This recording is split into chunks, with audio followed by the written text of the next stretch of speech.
麦当的红豆仔是真出名，不过其实因的由来仔嘛袂较输红豆仔哦。因的农会为3年前就开始试种由来仔，这几年嘛拍出知名度。为着要推广在地农产品，农会举办由来仔甲红豆仔创意料理的比赛，要叫民众做伙来食特别的好食物。它洛里在万丹，它得天独厚的一个地理环境，加上我们的红豆。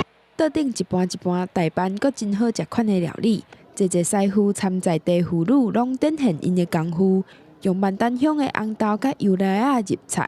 万丹乡农会举办由来仔红豆创意料理比赛，现场阁邀请专家来评分。大项一个是创新的部分占30%，一个是菜设计呈现的部分占20%，一个是商品化的潜力占20%，一个是味道与口感占20%，还有最后一个是它的一个展台产品展示占10%。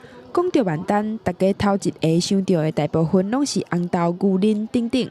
不过这几年种红豆的成本增加，牛奶嘛面临进口威胁。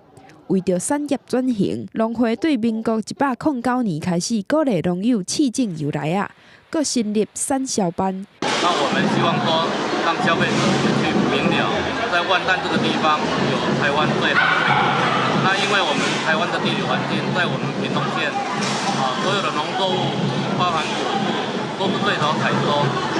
台湾由来仔的产期是7月到11月，屏东特殊的环境条件，或者由来仔5月就通就市，佮加上农民坚持无自由，到分才采收，互万丹的由来仔品质好。记者综合报道。